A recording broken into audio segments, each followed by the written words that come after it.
नमस्कार दोस्तों, मेरे चैनल में आप लोगों का एक बार फिर से स्वागत है। मैंने अपनी पिछली वीडियो में आप लोग को जैन धर्म से संबंधित कुछ इन्फॉर्मेशंस दी थी। बताया था कि उनकी जो शिक्षाएं थी वो क्या थी। आज मैं बात करूंगा जैन धर्म में होने वाली विभिन्न सभाओं की।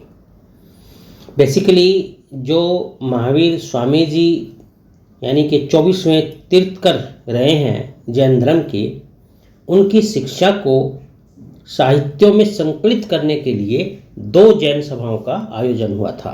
जो पहली जैन सभा हुई थी वो 4th शताब्दी ईसा पूर्व हुई थी और ये पाटलिपुत्र में हुई थी। और इस सभा की जो अध्यक्षता की थी वो की थी स्थूलभद्र ने।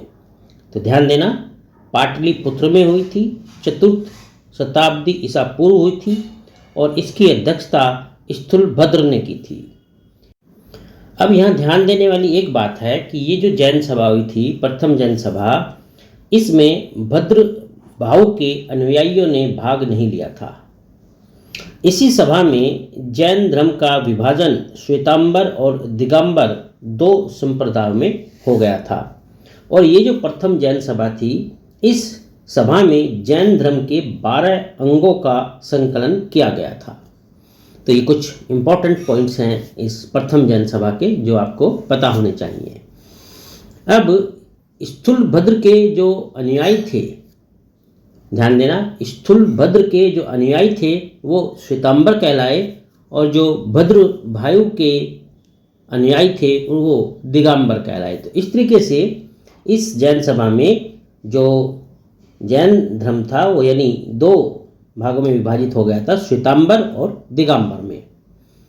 गिरनार श्वेतांबर का सबसे प्रमुख केंद्र बना और इसी स्थान पर जो दोनों संप्रदाय ये बने थे यानी श्वेतांबर और दिगंबर, इन दोनों संप्रदायों में एक शास्त्रार्थ भी यहाँ पर आयोजित किया गया था।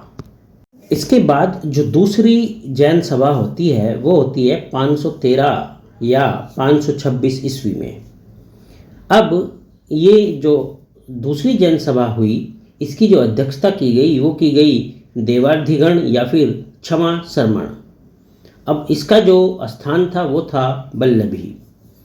इस जैन सभा में जो जैन साहित्य रहा, जिसमें 12 अंग, 12 उपांग, 10 प्रकीर्णन, 6 छेद सूत्र, 4 मूल सूत्र एवं अनुयोग सूत्र का संकलन हुआ।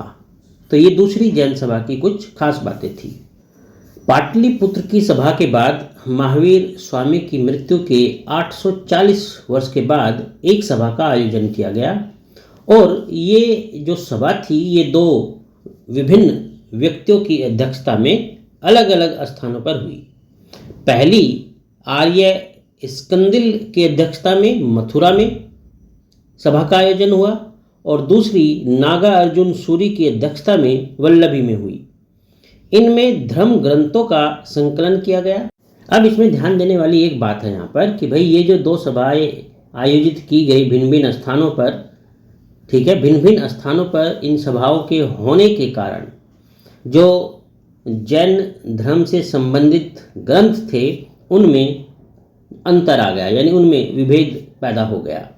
अब इस विभेद को मिटाने के लिए, यानी ये जो अंतर आया, ठीक है, इसका कुछ निवारण निकाला जा सके, इसके निवारण निकालने हेतु फिर से एक वल्लभी में जैन सभा का आयोजन किया गया। और ये जो जैन सभा थी जो अब इस बार वल्लभी में हुई थी, उसकी जो अध्यक्षता की वो की देवर्धिगण ने, अर्थात देवर्धिगण की अध्यक्षता में इस जैन सभा का आयोजन हुआ। तो दोस्तों ये थी जैन सभा से संबंधित कुछ इम्पोर्टेंट पॉइंट्स जो आपके कॉम्पिटिशन्स के लिए बहुत ज़रूरी हो सकते हैं। मैं आपको जैन धर्म से संबंधित और विभिन्न धर्मों के संबंधित सारी इन्फॉर्मेशंस धीरे धीरे करके देता रहूँगा। आप लोग जुड़े रहना, चैनल को सब्सक्राइब करना, लाइक करना और दूसरों से शेयर करना। चलिए, अपना ध्यान रखना। आपका दिन शुभ हो। आपको ढेर सारी शुभकामनाएं।